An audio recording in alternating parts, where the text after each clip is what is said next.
This is News Today with WDW News Today. I'm Tom Corliss of WDWNT.com.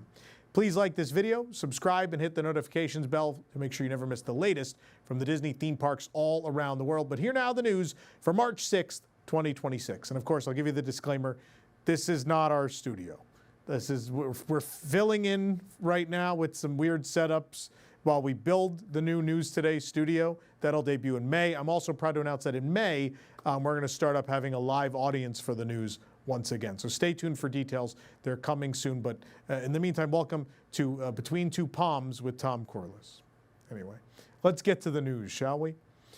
After Disney Parks agreed to shareholders' proposal to review the Disability Access System, or DAS, changes after a previous denial, a shareholder has urged investors to support the vote. The proposal, titled Review and Report on Disability Inclusion and Accessibility, appears on Disney's 2026 proxy ballot as Proposal 7. It asks the company to retain an independent third party to evaluate disability access policies from a legal, financial, reputational, and enterprise risk perspective, with summary findings reported to shareholders. The proposal does not mandate operational changes or prescribe specific outcomes. It's framed as a governance and risk oversight measure intended to provide additional transparency to investors. The key points: request an independent third-party review of disability access policies, focus again on those legal, financial, reputational, and enterprise risk oversights, do not require operational changes or reinstatement of prior systems, preserves board discretion and management authority, and seeks summary disclosure to enhance shareholder transparency. The proposal comes amid sustained public scrutiny, media coverage, and legal challenges related to the semi-recent Disability Access Service policy changes. It's already quite a while ago already.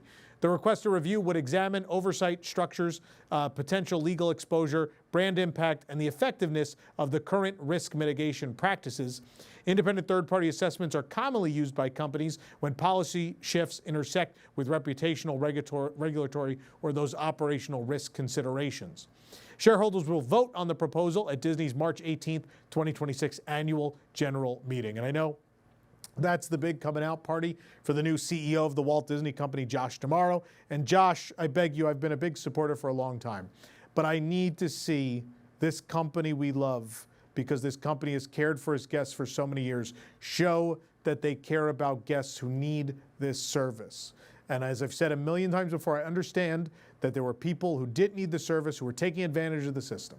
I'm not saying I want that, but I'm saying if people clearly need the help of the Disability Access Service, you must find a way to open it to more guests with disabilities that are hard to deal with in a theme park day at a Disney park anywhere in the world. You must find a reasonable solution.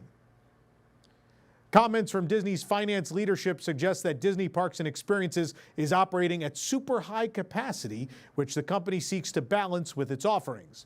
During a recent investor event at the Morgan Stanley Technology, Media, and Telecom Conference, the Walt Disney Company's chief financial officer claimed that current demand for Disney Parks and Experiences continues to exceed the supply. That supply accounts for available capacity across its global parks, resorts, and other properties under the Parks and Experiences umbrella, including Disney Cruise Line. According to Disney CFO Hugh Johnston, this imbalance between demand and supply is a key factor in the company's current pricing power and revenue performance, with forward bookings remaining strong and weighted towards the latter part of the year. Johnston highlighted that elevated demand is not simply a short-term phenomenon, but part of a broader outlook that supports continued growth over the long term. In his comments, he suggested that Disney's parks business still expects to sustain its current return performance for decades to come. Johnston's tone signals confidence in the company's strategic plans for ongoing and near-future development in this segment of the business. These plans include a $60 billion investment entailing new experiences, park expansions, and added capacity and guest offerings broadly. The new filing expands on the previous bullet point, stating investments will build upon our strong track record of generating outsized returns and will focus on accelerating storytelling by utilizing our wealth of intellectual property, untapped stories, and unmatched creativity. Expanding our footprint, we have over 1,000 acres of available development across our 6 existing resorts in North America, Europe, and Asia. Investing in innovative technology to improve the guest experience. So yeah, we're seeing this. There is definitely demand I can tell you Epcot was packed today, and I don't think it was just pass holders. We are looking at a very strong 2026 here in Orlando, and according to Hugh Johnston, a very strong 2026 and beyond at all the parks around the world. It's crazy post-COVID how this is all panned out. In the midst of that pandemic, I couldn't have imagined any of this. I think we thought for sure, it's like, oh, just like 9/11, there's going to be a long downturn to recover from this until people want to go back out. And it was the opposite. People were ready to get back out. They got back out there in force. And then there was a little lull. A year or two ago, it felt like there was a lull. And now it feels like it's picking back up again. I think people ran out of vacation funds for a little bit. They spent them all post-COVID, just post-COVID. And now people have some money again and some vacation time again. And I think they're looking where to spend that. And I mean, the Disney parks, you're watching a show all about Disney parks regularly on this channel. Obviously, the demand is very strong, and we understand this. I know as a fan, some of this is not what we want to hear because it means that pricing is going to continue to go up. But at the same time, as pricing goes up, the easy answer for them, and they've said this before, and it's definitely hinted at in this, what they're saying here is, the way to make more money for them is to increase capacity. And how do you increase capacity? Well, that's adding new rides, new lands, new resorts, the things that we get excited about. So on the pricing front, it's not positive for us. But I think on the expansion front and as far as getting new attractions, it's probably something to be very excited for. Completion of Disney's ongoing work to widen World Drive and Floridian Way has been delayed. Construction of the three-phase project has been ongoing for years, and though phase 3 was underway, it's now not going to be complete until late 2027. In addition to road widening, the project includes 3 new traffic circles along Floridian Way between the Car Care Center and Maple Road to the west of Magic Kingdom. One traffic circle will be connected to an updated entrance to Disney's Grand Floridian Resort and Spa. They will also serve the new roadway entrance of Disney's Polynesian Village Resort, which you've seen, it's already open. Though originally set to be completed this September, funding availability led the final phase to be split into 2. This, along with other issues, including construction of the new Disney Vacation Club Island Tower at the Polynesian in 2024, extended the project's duration. According to the Central Florida Tourism Oversight District documents, the project's new scheduled completion date is December 21st, 2027. This is crazy. This has been going on forever. And the traffic over there, especially around 5, 6 o'clock, is so bad. I wish they were hurrying a little more on this, but, and look at Disney Vacation Club. Of course, Disney Vacation Club, money is no object to them. It's like, well, this is going to return its investment nearly immediately. Let's throw up this building as quickly as possible. And even if it delays the roadwork project, which is probably actually more important to the future of Walt Disney World. Let's throw up our building that looks like a pile of cardboard boxes as quickly as possible. Yeah, it's a shame. I mean, this is one of the most drastic projects in the history of Walt Disney World. We've seen over the years the transformation that has happened south of the Magic Kingdom parking lot, the Transportation and Ticket Center, and that transportation has continued north. And man, you drive back there, it is a whole new world back there. It looks nothing like what it used to. So many trees are gone. I want to wait until this is done to rant, but I get the feeling there's going to be a nice hearty series of rants when this is done, because all the trees cleared in front of the Polynesian, the new entrance doesn't have a waterfall. It's not nearly as majestic or magical as the previous entrance, which was not.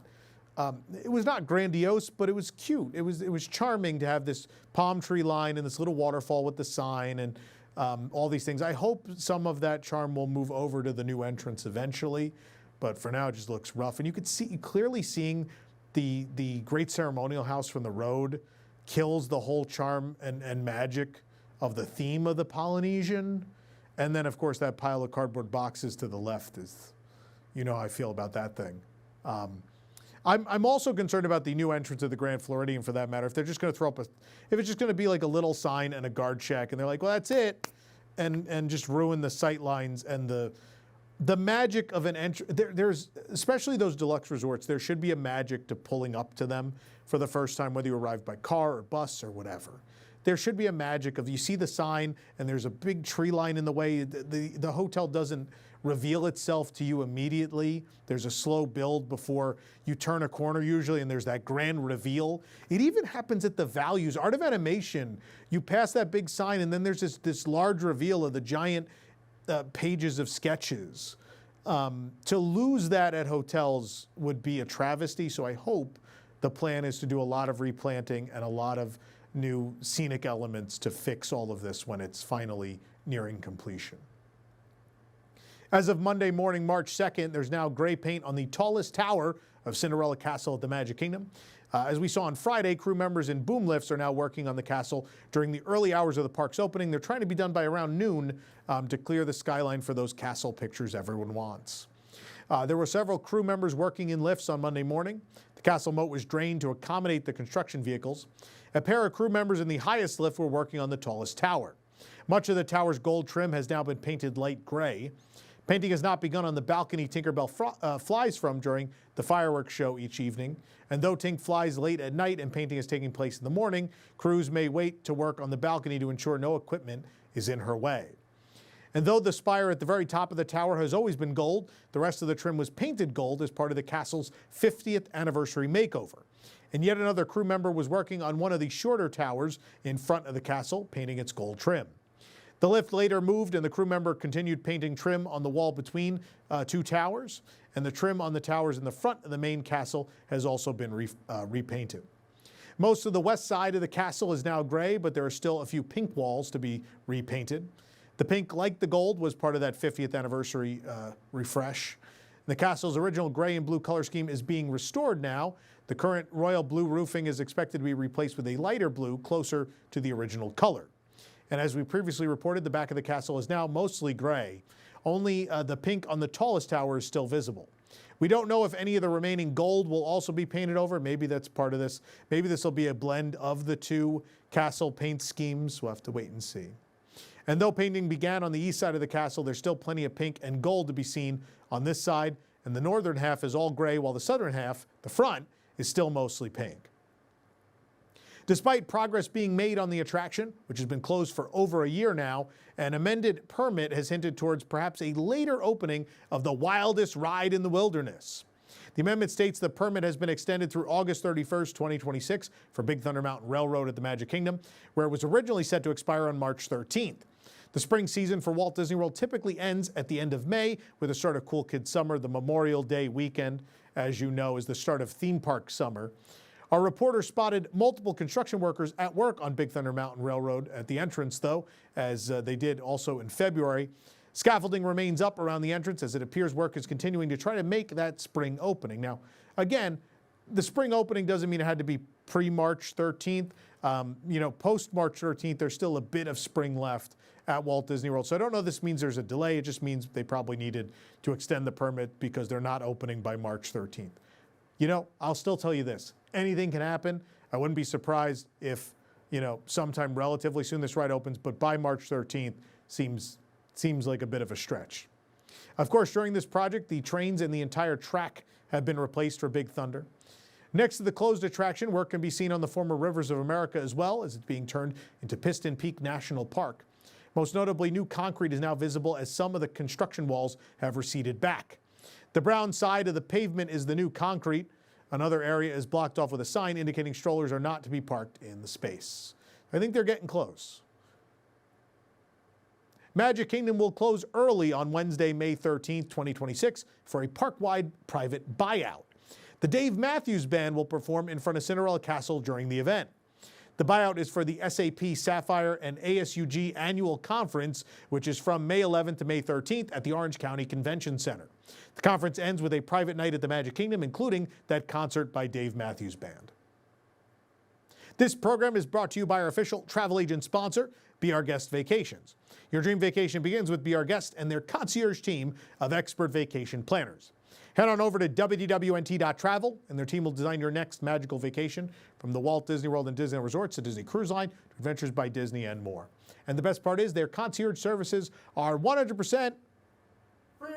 Thank you, Christian. Now we're in the same room. You might as well. So book today. The outdoor kitchens at the 2026 EPCOT International Flower and Garden Festival will be opening a bit later on weekdays than on weekends. Usually the EPCOT Festival booths open at 11 a.m. every day of every festival. During the Flower and Garden Festival, outdoor kitchens will be open from 11 a.m. to 9 p.m. Fridays through Mondays, but 11:30 a.m. to 8:30 p.m. Tuesdays through Thursdays. Hours are posted on menu signs near booths, but this was not announced in advance of the festival, so a lot of people had a half hour of standing in front of booths today. Thanks, Disney, for telling us. There are some exceptions, though. For example, Florida Fresh at Communicore Plaza is opening at 9:30 a.m. daily. It'll close at 9 p.m. Fridays through Mondays and 8:30 p.m. Tuesdays through Thursdays, though. Select quick service restaurants also have more regular hours, including opening at 11 a.m. or even earlier, and some of those do offer festival items. Toy Story character Topiaries are now in position at the front of EPCOT for the festival, which began today and runs until June 1st. Well, not today. You're watching this on Friday. It began yesterday and runs until June 1st, 2026. Most of the Toy Story Topiaries aren't new to the event, but have moved to the front entrance this year in honor of Toy Story 5 in theaters June 19th. The Lotso, Pixar Ball, and Cars-themed Topiaries have returned after several years of hiatus. Woody, Bo Peep, and her sheep were in World Nature for the past several years, while Buzz Lightyear was in front of Mission Space. All of them are now facing the front of the park, greeting guests entering. Returning after about a decade is the Pixar Ball Topiary. It's in the center of the display with three flower towers behind it. There are also toy block planters throughout the flower bed, and the monkeys from the Barrel of Monkeys are dangling from nearby trees. The B block has a picture of Buzz, the A block has a picture of Woody, and the C block has a picture of Rex. At the back of the flower bed facing Spaceship Earth is another topiary that's been absent for a decade, Lotso. The villainous bear from Toy Story 3 stands beside an oversized pinwheel. Just past the entrance are a pair of flower topiaries, and these are at the base of Spaceship Earth. Each topiary is a ball with a giant pink flower frame.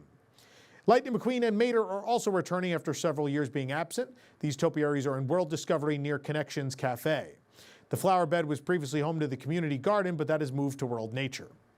Other topiaries recently erected include Lady and the Tramp in the Italy Pavilion. They're in their usual location on the platform in the center of the pavilion, surrounded by potted flowers. In the France Pavilion are characters from Beauty and the Beast once more. There's Belle and the Beast at the end of the flower bed in front of Impressions de France, and Cogsworth and Lumiere are in a flower bed in front of the Hedge Maze. Mike and Sully have returned to the EPCOT International Flower and Garden Festival after being gone for many years as well. These topiaries were first introduced in 2013 for the release of Monsters University. The pair are located behind Creation Shop in World Discovery. Sully is looking strangely skinny. He hasn't really filled in just yet, but this is during his awkward college years, so they're from Monsters University, yeah. Mike has his retainer wire across his front teeth, and beside him is a stack of scare textbooks. The courtyard they stand in also features unique flower towers with monstrous decorations like eyes and teeth. There's already a Pluto topiary with Mickey and friends on display between World Celebration Gardens and the World Showcase Bridge, but the pup is getting some extra representation this year with a second topiary in a flower bed outside of the Seas Pavilion.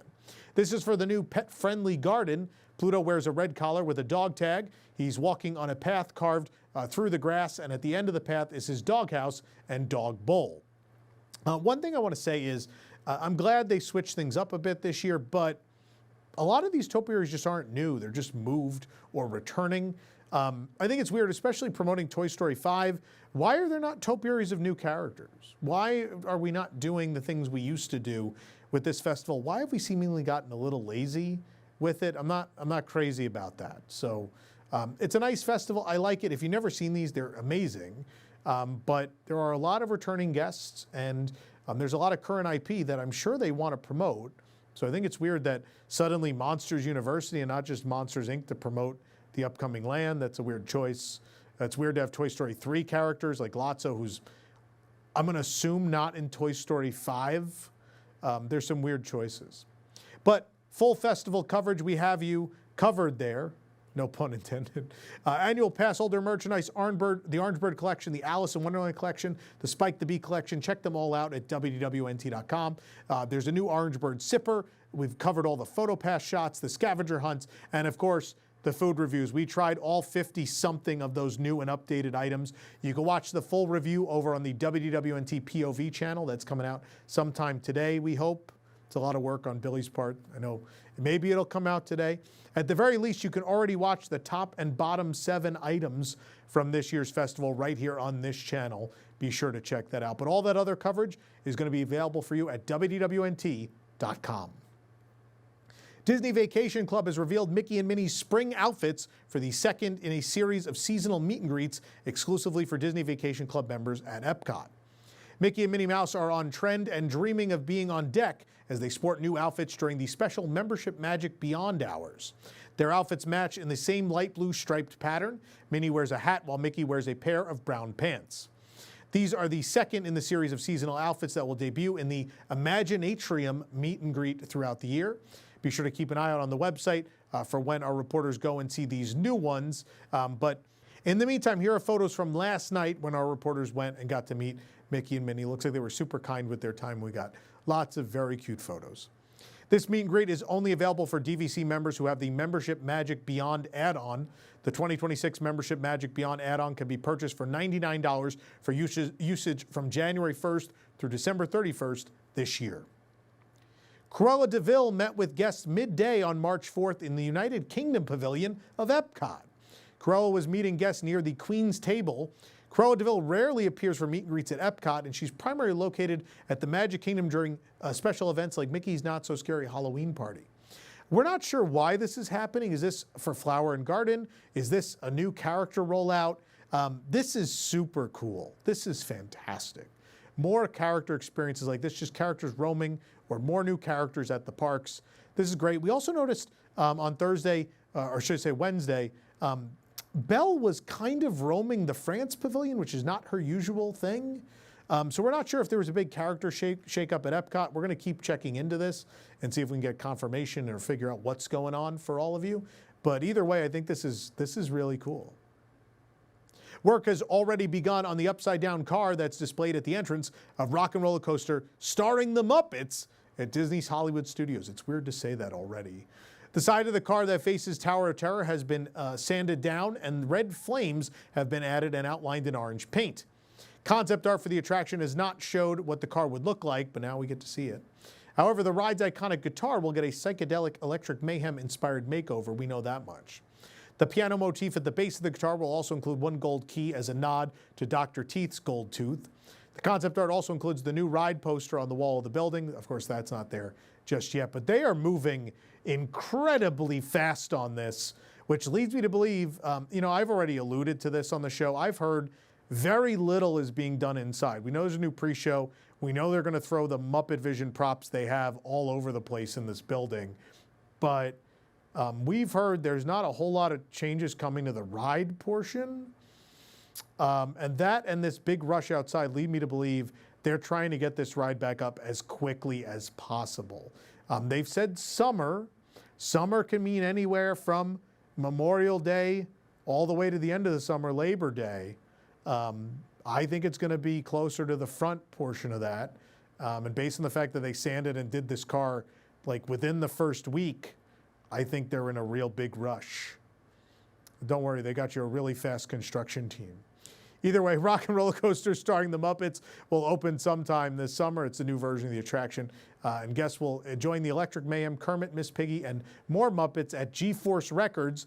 The studio has been bought by Scooter's uncle, real estate tycoon and owner of the Muppet Theater, J.P. Gross. He put Scooter in charge, and guests will meet the manager in animatronic form in the new pre-show. Guests on a VIP tour will see the Electric Mayhem delayed in the recording studio before they head out to their concert across town. But thankfully, Muppet Labs has souped up a limousine to get guests across to Hollywood in time for the concert. The scenery and landmarks will feature a Muppet twist, that's what they're saying, and guests will also hear the Electric Mayhem playing iconic hits. And even though this attraction won't be opening for several more weeks, Rock and Roller Coaster starring the Muppets pressed pennies are already available at the studios. The penny machine is located next to the Rock Your Face kiosk in the Rock and Roller Coaster courtyard, and though the ride is closed, the courtyard and related kiosks are all still open. This appears to be the same pressed penny machine that was inside Rock Around the Shop, the store at the exit of the ride, but it has 4 brand new under construction designs featuring the Muppets. Each penny has the Rock and Roller Coaster starring the Muppets logo and under construction 2026 on caution tape. In the center of each design is a different Muppet. There's Fozzie the Bear, Bean Bunny, Sweetums, and the Swedish Chef. Fozzie, Bean, and Sweetums wear hard hats. The Swedish Chef has a light on his hat and holds a saw. None of these characters are expected to have major roles in Rock and Roller Coaster, but either they haven't been brought up, so we'll have to wait and see what role they will have, but maybe they're going to be in there. There's more scaffolding in front of the former MuppetVision 3D theater at Disney's Hollywood Studios. The Muppets Courtyard closed last summer to be reimagined into Monstropolis, a Monsters, Inc. land. Throughout February, brick was removed from the theater facade in preparation for the new marquee and decorations. And this week, photographer BioReconstruct shared photos of new scaffolding in front of the theater. Crews have added more to the scaffolding at the front of the building. The scaffolding continues around the clock tower. We may start seeing signs of the new marquee and tower decoration soon. We don't know yet what show will be inside the theater, which is being renamed The Glob, according to concept art at least. As we previously reported, there's also scaffolding around Gonzo's Royal Flush, the land's restroom building. The scaffolding now wraps around the front and side of the building with a tower next to the Pizza Rizzo patio. The restrooms and quick service restaurant will remain, but be rethemed. We don't know exactly how, but they're definitely still there in the concept art. After we reported on a crack in Gertie's back at Disney's Hollywood Studios, who stepped on a crack and broke Gertie's back? The broken tail, of course, of Gertie the dinosaur fell off into the Echo Lake, but Disney attempted to hide the missing piece with a couple of random boxes a few days ago, but now work is underway to properly fix the issue.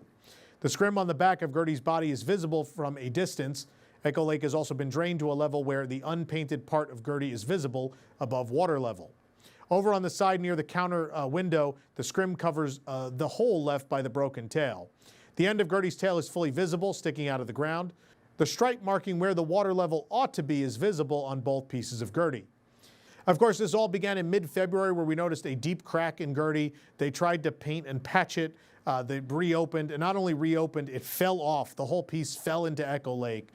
Disney covered it with crates, and to their credit, only for a day or two, and now they are clearly taking measures to fix this. So kudos to Disney maintenance crews for taking action quick and for park management for making this happen quick.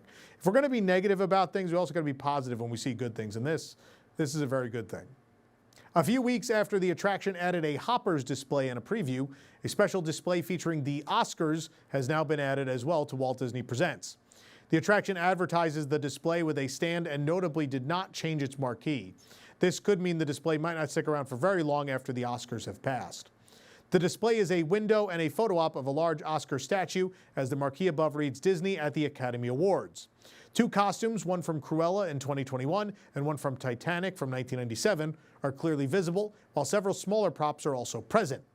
The smaller items include the Enchanted Bedknob and Isle of Nabumbu book from Bedknobs and Broomsticks, 1971, a maquette for the Evil Queen from Snow White from 1937, and 2 maquettes from Soul in 2020. The respective awards the films won are written below. The Oscar award present in the display window is one for 20,000 Leagues Under the Sea and one for special effects, my personal favorite. A plaque explaining the relationship of the Walt Disney Company to the Oscars can be read as well, where it proudly states the company has collected 155 Academy Awards, while Walt still holds the record for most Academy Awards ever won by an individual at 33. Further in the attraction, the Percy Jackson display has been removed, going back to the Disney Cruise Line and live-action Little Mermaid displays, respectively. It appears there's an issue at the gorilla enclosure at Disney's Animal Kingdom, as the full troupe has not made an appearance for several days now. We visited the Gorilla Falls Exploration Trail to check on the apes, where we were told by cast members that the full troupe is not available. Checking further, we confirmed the male apes were out, but there was no sign of the other mammals. Reportedly, one of the gorillas was picking at the gasket between one of the glass panels and damaged it. This damage needs to be repaired, and until it is, they will remain backstage. The rest of the exploration trail remains open. The Angola colobus monkey exhibit at the Gorilla Falls Exploration Trail reopened on February 23rd, so you can enjoy that again. Of course, sadly, last year, the senior gorilla Gino passed away, but hopefully they get this fixed quick so the gorillas are back. It's obviously a highlight for so many people who visit the park. Walt Disney Imagineering filed a permit for set installation at the new Encanto attraction under construction at Animal Kingdom. The notice of commencement contracts Scenario to install set elements at 540 Dinoland Drive, the approximate location of the new Encanto ride building. It expires in 1 year. Crews have been assembling the framework of the Encanto ride building since December. By February 19th, it was topped off with the American flag, meaning it had reached its highest height. The permit confirms crews will soon start installing themed elements. This could include the casita-inspired sets inside. Meanwhile, the ride's facade will be the house, and guests will ride through the house through some sort of conveyance. We don't know what just yet. But the ride is set to open as part of the new Tropical America's Land in 2027. That's next year, by the way. Land will also include a carousel and the Indiana Jones attraction replacing Dinosaur. Disney Eats announced a line of 6 new desserts now available at Chef Mickey's at Disney's Contemporary Resort. These new desserts range from fruity to chocolatey, and each will represent a different member of the Sensational Six. The treats include Daisy Cookies and Cream Mousse, which is plant-based cookies and cream mousse, the Donald Duck Cream Puff filled with lemon cream, the Goofy Cupcake, which is chocolate cupcake with buttercream, which always lands on top, the Mickey Mouse Tart filled with cookies and cream mousse, the Minnie Mouse Cheesecake, which is raspberry cheesecake, and lastly, the Pluto Tart, which is vanilla tart filled with coconut hopia, which is it's coconut gelatin, essentially, and Dole Whip pineapple. Sounds good. Now redo the regular food at Chef Mickey's. Tickets are now on sale for the Walt Disney World Swan and Dolphin Food and Wine Classic, which is taking place November 20th and 21st, 2026, from 5 p.m. to 9 p.m. each night. The event features gourmet cuisine from award-winning chefs, alongside fine wines, beers, and spirits from around the world. There'll be live entertainment, seminars, and fireworks. And new this year are the Chef Todd English Experience and the Chef Michael Mina Experience. These are curated meals led by the chefs themselves. It takes place on the causeway between the 2 hotels and is open to the public. You can purchase tickets again online now, and tasting experience tickets will be available soon. Can't recommend this enough. Highly recommend. The limited time CrazyShake by Black Tap pop-up is now open at Disney Springs in the former Sprinkles location. Disney announced the pop-up a few weeks ago. The sign was installed a few days later and the menu was revealed. As previously announced, the location offers the special edition Mickey Mouse Shake. The menu is posted outside and inside. Classic shakes are $12, specialty shakes are $17.50, and the special edition Mickey Shake is $24. The special edition Mickey Shake is a strawberry shake with a vanilla frosted rim, Mickey Mouse sprinkles, a homemade Mickey Mouse shaped crisp treat, white and red rock candy, whipped cream, red sprinkles, and a cherry. The specialty shakes listed are $17.50 each and include the Bam Bam Shake, which is Fruity Pebbles in it, the Cookie Shake, which has cookies, a Cookies and Cream Supreme Shake, which is Oreo heavy, and finally a Brooklyn Blackout, which is a chocolate shake with a chocolate frosted rim with mini chocolate chips, topped with a chocolate brownie, whipped cream, and a chocolate drizzle. You know, that's a funny name, Brooklyn Blackout, until you've been through it in the middle of the summer in New York City. But either way. The classic shake flavors are $12, including chocolate, vanilla, strawberry, Nutella, peanut butter, cookie, Fruity Pebbles, and Oreo cookies and cream. There's also bottled sodas for $5.50 and bottled water for $5. Disney and Black Tap have not announced how long this will be available, but we're expecting at least until May. The plaintiff in the case of an allergy-related death at the Disney Springs Raglan Road pub has motioned to drop his lawsuit against Disney over claims of negligence. Jeffrey Piccolo, the widower of Dr. Kanakporn Tangswan, a Carl Place family medicine physician, has agreed to voluntarily dismiss his wrongful death lawsuit against the Walt Disney World Resort and Raglan Road Irish pub and restaurant at Disney Springs in Florida. A court filing from February 27th indicates Piccolo and his attorneys have filed to withdraw the case, a move that often signals a private settlement. No agreement has been publicly confirmed as of the time of writing, and it may never well be. But the lawsuit stemmed from an October 5th, 2023 dinner at Raglan Road. According to the complaint, the pub staff assured the family multiple times that Tang Swan's meal, which included a broccoli and corn fritter, scallops, onion rings, and a vegan shepherd's pie, was allergen-free even after some dishes allegedly arrived without allergen markers. Tang Swan had documented peanut and dairy allergies, which were reportedly told to the servers repeatedly. After dinner, Tang Swan experienced breathing difficulties while shopping. She eventually self-administered an EpiPen, but was later pronounced dead at a hospital. A medical examiner determined she died of anaphylaxis caused by elevated levels of dairy and nuts. Filed in February 2024, the suit accused Disney and the pub of negligence and sought damages exceeding $50,000 under Florida's wrongful death statute for mental anguish, loss of companionship and income, and medical and funeral expenses. You may remember this is the famous case where Disney lawyers came out and tried to dismiss this because these people had a subscription to Disney Plus, and as part of the agreement, when you sign up for Disney Plus, you agree not to sue them. Thankfully, Josh D'Amaro came out with a statement and said, we will allow the lawsuit to stand. That's a bit much. And that was a very good move, I think. And I'm glad there's a settlement here. I appreciate Disney being involved in this because, let's be honest, Raglan Road is third party. Disney does not operate that location. So their willingness to be part of the lawsuit, to let that happen, and to very likely pay out for it, I'm going to assume, I think that says a lot about their willingness to handle the situation and make sure it was handled properly. The Mickey flower bed at the entrance of Disneyland in California has once again been transformed into Minnie Mouse. This annual March tradition continues, celebrating Women's History Month. Minnie is made of white and green flowers in front of the Main Street USA train station. She has a pink polka dot bow. The flower bed is illuminated with spotlights even in the evening, so you could always see Minnie during the month of March. Construction around the new Coco attraction coming to Disney California Adventure continues, with the perimeter wood fencing now extended farther. From our vantage point, we could see ongoing construction progress for the area surrounding the attraction.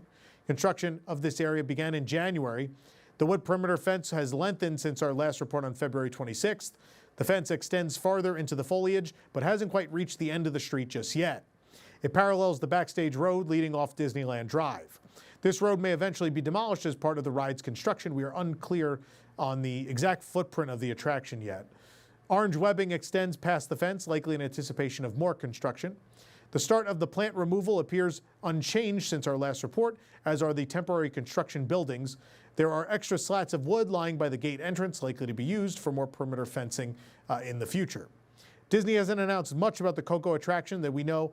We know it'll follow Miguel into the land of the dead. We'll hear music from the movie and see skeletal audio animatronic characters. The concept art indicates that it will be a boat ride, but that's all we know so far.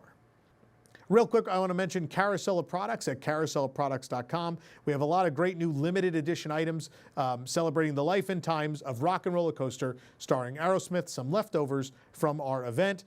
Some very, very cool products, including some items that we spent a lot of time creating to make sure they were completely accurate.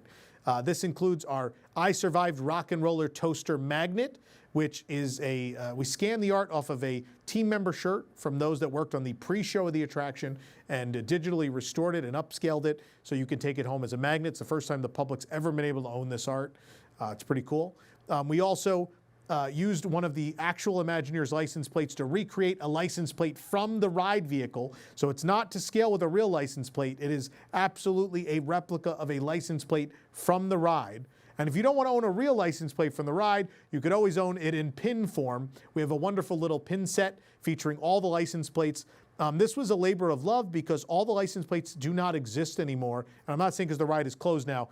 They were gone before the ride even closed. So we had to talk to the Imagineers who are referenced on those license plates to find out exactly what they looked like and what numbers were on them. So we painstakingly got these right down to the last detail. And you can even complete it with a special completer larger pin that we created that says "Gotta Go," a farewell pin in honor of Rock and Roller Coaster starring Aerosmith. All this and more available at carouselofproducts.com.